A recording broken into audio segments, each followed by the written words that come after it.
Salut à tous et on se retrouve aujourd'hui pour une nouvelle vidéo. Ouais, j'ai encore été absente parce que j'ai eu la grippe. Donc là, je vais vous souhaiter une bonne année. J'espère que tout se passera bien pour vous dans cette nouvelle année, que vous allez pouvoir accomplir vos objectifs et que vous allez vraiment passer une très bonne année. Donc je vous envoie juste des zones de positivité et on espère que tout va bien se passer pour vous. Alors, pour ce qui est de mon côté, j'ai été absente en plus d'une grippe parce que j'ai fini Ascension. J'ai fini un manuscrit en 2 mois. Je suis assez fière de moi. Premier jet, bien sûr. On verra ensuite ce qui se passe. Donc là, je suis en pause. Je vais pas relire ce que je fais. Donc je reviens un peu dans la fantasy et j'en profite pour faire une vidéo qui m'a été assez demandée. Donc pour ceux qui me suivent sur Insta, petit moment de pub, allez me suivre. Pas mal d'entre vous m'ont demandé comment tu fais tes cartes sur Incarnate. Je vous en avais parlé dans une des vidéos que je vous invite à aller voir, donc créer un monde de fantasy. Et pas mal de vous m'ont dit, pardon si je tousse, j'ai toujours la crève quoi, m'ont dit comment est-ce que tu fais, c'est un peu bizarre à utiliser, blablabla. Pour moi, j'ai pas trouvé ça bizarre du tout et j'ai eu envie de vous envoyer des tutoriels qui avaient en lien sur YouTube, sauf qu'ils étaient tous en anglais.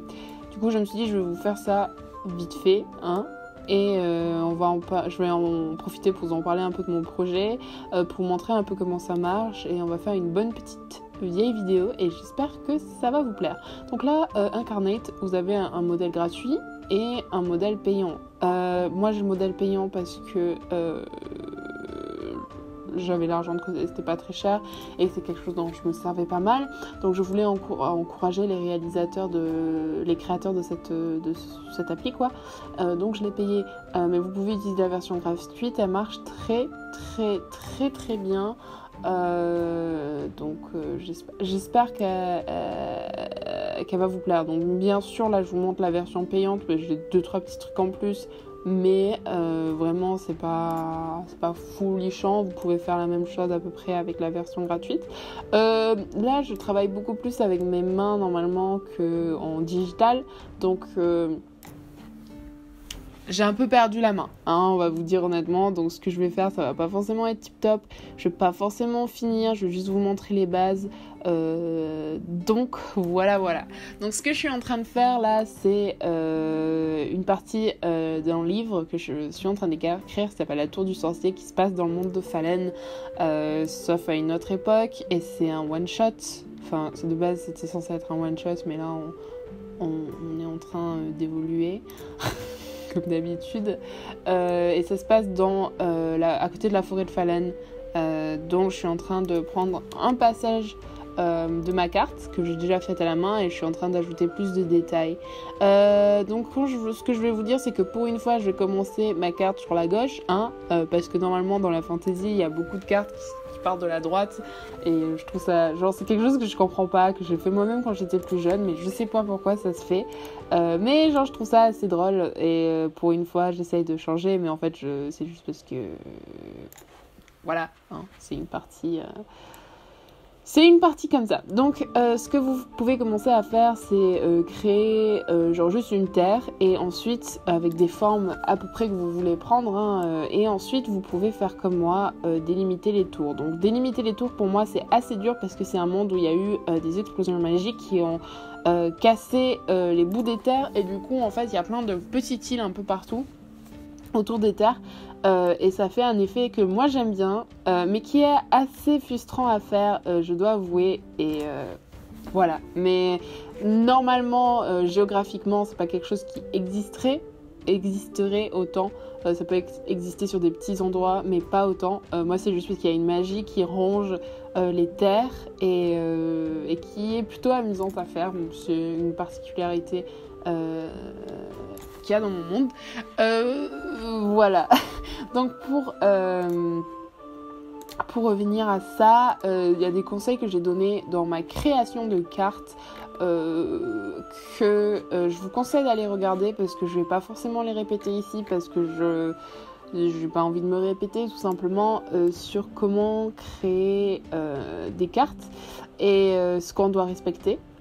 Moi, personnellement, j'ai appris à faire des cartes, un peu, essayer de respecter un peu ce que fait la géographie dans notre monde réel. Et ça, c'est grâce à mon père parce qu'il est un peu passionné de cartes. Et à chaque fois que je faisais des cartes, il me défonçait, genre il était là, enfin pas méchamment, hein, mais il me défonçait, c'est ça n'arriverait pas dans notre vrai monde, ça non plus, ça c'est n'importe quoi, Lydia. Du coup, j'ai appris comme ça. Avant, je lui répondais, ouais, c'est magique. Et il me regardait, il faisait, tu peux pas juste donner la magie pour tout ça. Donc maintenant, j'ai réussi à faire un compromis avec la magie, avec la réalité qui est notre monde. Et franchement, je suis assez contente de ce que ça commence à donner. Hein. C'est plutôt cool, je trouve. Et voilà. Donc là, je suis en train de faire une partie de la forêt de Fallen. Pour ceux qui connaissent mon livre qui est sur Wattpad, bon, c'est plus du tout le même maintenant parce que j'ai changé plein de choses. C'est une partie qui est à l'est du continent, au centre, entre le nord et le sud tout simplement, et c'est une partie qui est très forestière, avec quelques petits villages, une grande ville, et au nord les montagnes. Donc ici il devrait y avoir les montagnes. Donc là, ce que je fais, je suis en train de rajouter de la couleur pour délimiter les bords, pour mettre où il y a l'herbe et tout ça. Et on va ensuite essayer de délimiter tout ça. Donc une chose que je vais pas forcément montrer ici, c'est la délimitation des frontières. Essayer de respecter quelque chose qui ressemble à des frontières naturelles, quoi. Parce que les frontières existent en fait là où il y a en quelque sorte des frontières naturelles. Si vous regardez la frontière entre la France et l'Allemagne, vous avez le Rhin. Donc c'est quelque chose qui est important de respecter. Voilà. Donc là, je suis en train de faire mes propres frontières. Parce que au nord, il y a les terres de Vénéran. Pour ceux qui connaissent mon monde, vous savez très bien de quoi je parle. Voilà, donc je suis en train de rajouter mes frontières ici. On va pas forcément toutes les voir parce que j'ai pas envie de faire un truc hyper gros. J'ai pas envie que les montagnes prennent toute la place, tout simplement. Déjà là, elles prennent pas mal de place. Je les ai fait plus grosses parce que en fait, le monde, il est dans un sens, le monde que je fais là, c'est une toute petite partie du monde. Je vais vous dire honnêtement, j'ai fait des trucs un peu petits, donc mes proportions sont pas parfaites, hein. Mon truc, ça va pas être le plus beau truc du monde, je vous préviens tout de suite. C'est juste pour vous montrer ce que vous pouvez faire avec Incarnate, parce que honnêtement, j'ai déjà fait à peu près cette carte à la main et que j'ai pas envie de la faire à l'ordi, hein. Je vous dis honnêtement, c'est juste vraiment pour vous montrer qu'est-ce que vous pouvez faire avec ça. Et vous montrer que même si vous n'avez pas des talents de dessin, vous pouvez faire quelque chose pour votre livre, et juste essayer de vous expliquer ce qui se passe. Donc là, une fois que j'ai rajouté les petites montagnes, putain, on dirait des... c'est moche. Je vais essayer d'ajouter les forêts. Donc... Ah, select. Ils ont ajouté plein de trucs depuis que... Bon, ça, vous aurez...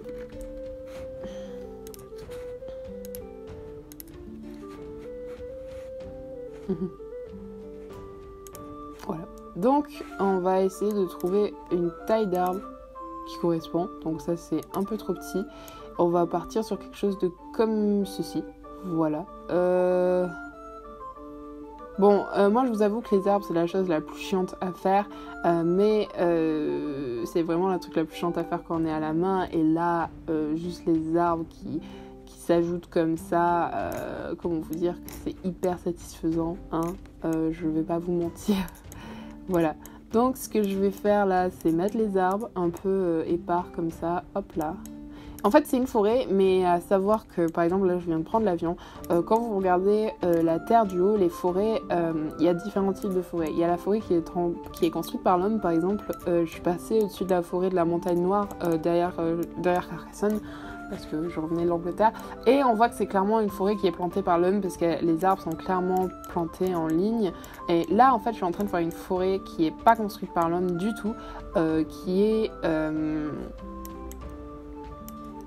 qui est vraiment éparse, qui ressemble juste à des clusters.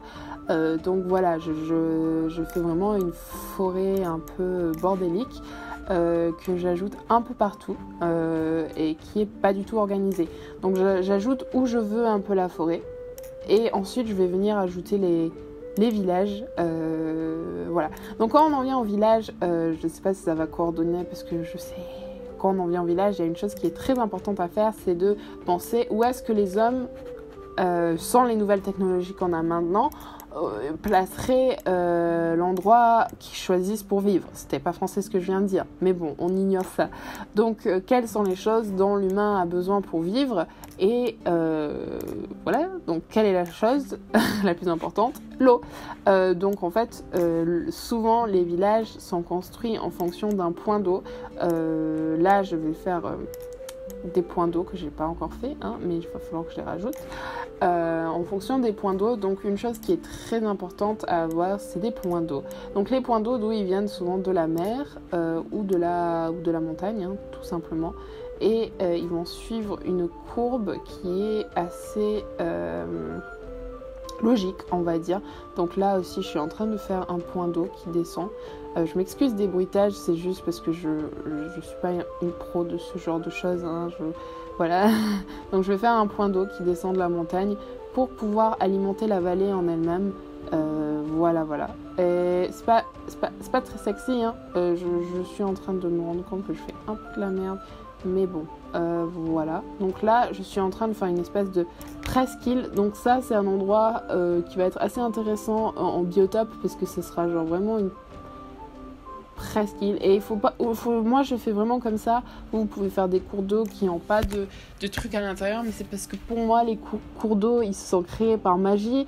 Et donc, ils ont des espèces de morceaux de terre partout, de petits morceaux de terre partout à l'intérieur. Et c'est pour ça que c'est très intéressant. Donc une fois que vous avez placé tous vos cours d'eau, moi j'ai passé un cours d'eau après parce que tout simplement j'avais oublié de le mettre et que je suis une imbécile.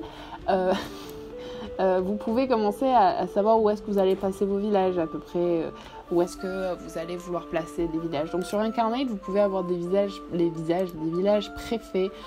Personnellement, voilà, vous avez des villes, des villages. Quand vous avez la version la version payante, vous avez un peu plus. Mais je vais honnêtement vous dire, vous avez vraiment de quoi vous faire quelque chose de tout à fait correct. Donc on peut faire des petits feux de camp, des petites décos, mais franchement c'est pas le plus important. Donc là je regarde les petits villages qu'ils ont. Ils ont pas et ils ont pas grand chose en vrai. Ils en ont supprimé comme je suis en train de voir des citadelles. Il y a une cité, donc je vais mettre une cité quelque part par ici parce qu'il y a une cité avec la frontière. Ouais, stylé. Et ça c'est l'Agatra, pour ceux qui connaissent, vous connaîtrez. Donc il faut savoir une chose, et c'est éviter de faire des cités trop proches les unes des autres, parce que au Moyen-Âge, les cités c'est quelque chose qui est assez dur à faire, on va vous dire honnêtement ça, hein. C'est pas quelque chose qui va se faire facilement en fait, parce que déjà il faut une concentration de personnes assez élevée et il n'y a pas genre cette concentration de personnes si élevée que l'on voit dans les films, parce que voilà, hein. C'est parce qu'il y a moins de monde, il y a des raisons tout à fait logiques pour ça. Donc là je suis en train d'ajouter les villages, enfin la ville de l'Agatra, et on peut voir ce que vous voulez mettre en dessous pour la ville. Moi je mets le Rock Garden parce que je me dis que on va faire quelque chose d'un peu plus travaillé parce que c'est une ville et que on va faire comme si c'était des champs un peu tout autour. On va un peu finir ça et je vais mettre des petites villes un peu partout comme ça, et je trouve que ça peut être joli comme ça. Voilà. Après, il faudra que ça aille dans autre chose, mais ça va être joli. Donc, pensez vraiment aussi qu'il n'y a pas de voiture. C'est quelque chose qui semble pas très logique comme ça, mais ouais, il n'y a pas de voiture. Donc, il y a la distance qu'il y a se fait à cheval. Donc,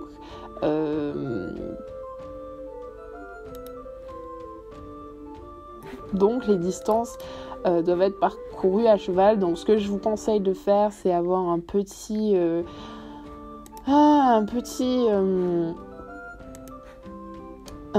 comment ça s'appelle,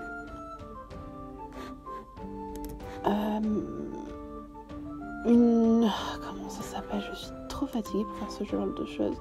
Quelque chose pour pouvoir mesurer la taille de vos trucs, quoi. Une échelle, voilà. Une échelle pour essayer de placer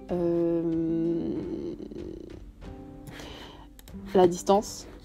Personnellement, je pense que c'est très important, surtout si vous écrivez pour des livres. C'est très important d'avoir des échelles. Là, c'est surtout des trucs pour des cités que je ne vais pas forcément faire. Donc, pensez à vos échelles. Les échelles, c'est très important. C'est quelque chose qui va vous permettre de rendre plus ou moins réaliste et de vous garder vraiment cette idée de on va garder ça parce que c'est une grosseur qui nous correspond. Donc voilà, moi j'ai à peu près mis mes forts militaires, donc parce que c'est une région qui est pas très peuplée non plus. Et là je vais chercher une tour parce que ça s'appelle quand même la tour du sorcier. Je cherche une tour qui pourrait correspondre, une tour dans la forêt. Une tour dans la forêt. On va faire, parce qu'il y a même des ruines, des choses comme ça, donc je vais mettre une jolie tour dans la forêt. Allez, on va prendre ça. Et je vais la faire bien grosse. Ah non! Je vais la sélectionner et je vais la mettre autre part parce que j'ai pas envie que...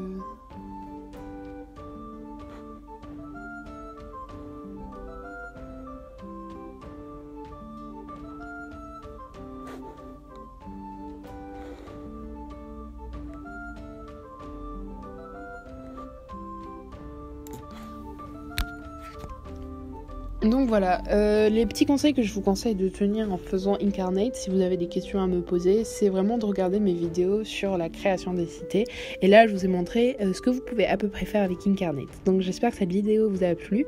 Je vais faire un fast pour que vous puissiez voir. Et n'hésitez pas à poser vos questions en commentaire. Et à très bientôt.